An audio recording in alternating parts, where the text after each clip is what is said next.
Last time, we learned how to UV unwrap a cube in two different ways. One using seams, which is your standard, most preached form of UV unwrapping, and through Smart UV Project, which is more optimal for optimizing texture space, and works best with texture baking and texture painting directly onto the object. Today, we're going to be moving on to the cylinder, which is our second fundamental object for UV unwrapping pretty much anything. So I'll press Shift A, then under Mesh, I'm going to left click Cylinder. Might also right click and choose Shade Smooth by Angle, just to make it look a little nicer. You can see that smoothed out those hard edges. Then again, I'm going to come up to my top left hand corner, and when this cross appears, I'm just going to left click and drag, and you'll see another 3D viewport, which are these menus here, will appear. Like in any menu, we can click the top left hand button, and this allows you to change the editor type. And I can just change this to UV editor. If I come back to my 3D viewport here and just press tab to go into edit mode and press A to select everything, you can see we've got a nice UV here by default. As in the last video, we looked at the Smart UV Project and seam based UV unwrap. So first, I'll show you what the Smart UV Project will look like. So I'm going to press U.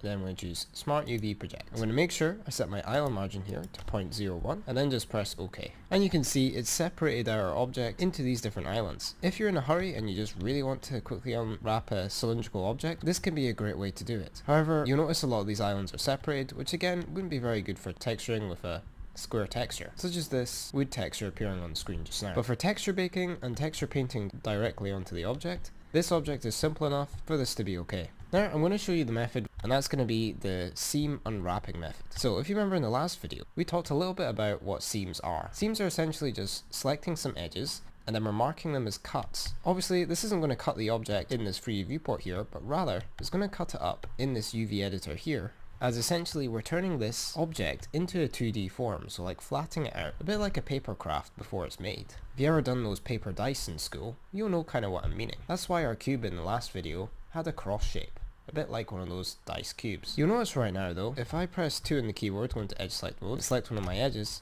we can't see anything here. To fix that, we can left click this button here, which allows us to, when we select an edge in one of these menus, it'll select it in the other. To start off, I'm going to want to select my two circles at the top and the bottom. So I'm going to press Alt left click, so it's going to allow me to select the entire loop. Then, this will allow me to cut off my top face, which is necessary to flatten out this object. Then I'm going to press Shift Alt left click and select the bottom one. Then, if you remember, when we're in edge select mode, all we need to do is right click and then choose Mark Seam. Nothing will happen straight away because we still need to unwrap our object. So I'll press A, U, and then choose Unwrap. Right now you can see our circles have worked fine, but the middle bit has been really distorted here, and that's because it's pretty hard to flatten this out without actually making a cut. So to fix this, very simple. All we need to do is pick any of these edges. Usually it's best to go for one which would not be visible to the viewer of your render. For example, if the camera was pointing the way I am now, I'd probably want to select an edge round at the back here. That way the visible seam won't be visible in the render. But sometimes you have no choice but to show the visible seams. This is one downside of using the kind of square based texturing technique. Of course, you don't have to worry about this though if you're doing texture baking or texture painting directly onto the object. Now I've selected my edge, I can either right click and choose Mark Seam again, or I can press Ctrl E, which will bring up the edge menu, and this works in any type of selection tool in edit mode, such as vertex select mode. And then I'm just going to left click Mark Seam. Then I can press A, U, and then Unwrap. And now you can see it's flattened everything out. As you'll notice, this looks nicer and will be much better for the square-based texturing I mentioned. But there's one thing we actually forgot to do. Thankfully, it's already added a margin, but we should always double check when we have more than one island. In the last video with the cube, it was all one island, so it wasn't as important. But this time it is. So I'm just going to press A, U, and then Unwrap, and you'll see this little menu in the bottom appears. So I'm going to open it up, and here it says margin. You're just going to want to make sure you set it to something like 0.01. As you'll notice, our Smart UV project earlier was a little bit bigger. So in that case, it would be more optimized for texture baking and texture painting directly onto the object. However, for using with square-based texture, this would be the most optimal method. This of course will be important for UV unwrapping more complex objects as well, which may be necessary for texture baking and texture painting as well, as more complex objects will struggle more with the Smart UV project. I'm going to press tab to come back into object mode here, and I'm going to show you another common problem which we covered last time, but just in case you're new, I'm going to press S and then Y and just scale this cylinder on the Y axis.